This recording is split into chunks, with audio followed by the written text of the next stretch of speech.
अस्सलामुअलैकुम, आदाब, नमस्कार, कैसे हैं आप सभी लोग? मुझे उम्मीद है आप सभी लोग जहाँ कहीं भी हो, अच्छे से होंगे और हमारे चैनल आबिद टेक्निकल के माध्यम से आज एक नए कहानी के साथ आपके सामने खड़ा हूँ और हमारा कहानी है मौका।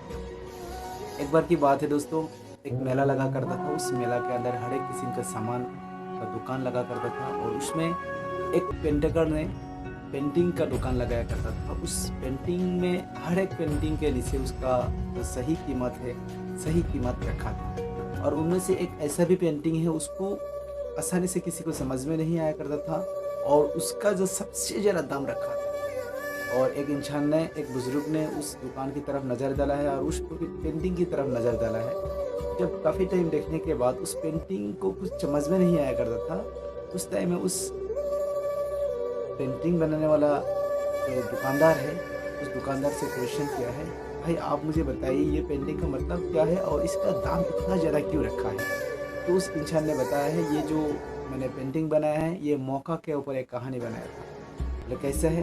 बोले इसमें मैंने इस पेंटिंग में जो मूर्ति बनाई उस मूर्ति में पैर नहीं रखा है, दोनों पैर नहीं है, इसीलिए क्योंकि इंसान की ज़िंदगी में जब भी कोई मौका मिलता है उसको चल के नहीं आता है, उसका चलने का आहत भी सुनाई नहीं देता है, यानी उसको समझ में नहीं आता है, यही उसका ओरिजिनल मौका है।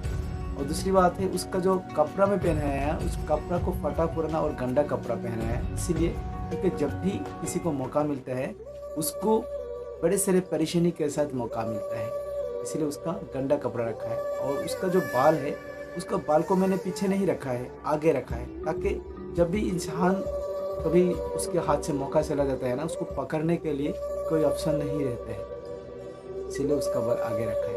और जो चौथा बात है उसका जो दोनों पंख रखा है मैंने उसके पीछे पीठ में इसीलिए रखा है, जब भी लोगों के हाथ से मौका चला जाता है ना, उसको इतना स्पीड से चला जाता है उसको दोबारा मिलना मुश्किल हो जाता है। तो इसलिए मैं आपको बताना चाहता हूँ इस कहानी के माध्यम से, आपकी और हमारे ज़िंदगी में ऐसा बहुत सारा कहानी है, बहुत सारा मौका मिलता है जो हमको समझ में नहीं आता है। इसलिए मेरा कहना है सीधा, आपको जब भी कोई अपॉर्चुनिटी मिलता है उस अपॉर्चुनिटी को आप कभी भी आसानी से छोड़ना नहीं है, उसके ऊपर आप रिसर्च कीजिए, समझिए क्या ये काम अगर मैं छोड़ देंगे तो फिर मेरा ज़िंदगी बनेगा या मेरी ज़िंदगी ख़राब होगा। तो आपको मालूम होंगे इस कहानी के माध्यम से मैं क्या बताना चाहता हूँ। तो फिर फाइनली मैं आपसे रिक्वेस्ट करना चाहता हूँ, इस कहानी से आप कुछ समझिए और उसके ऊपर जो भी मैसेज आपको दिया गया है इसके ऊपर अमल कीजिए। Finally thank you very much.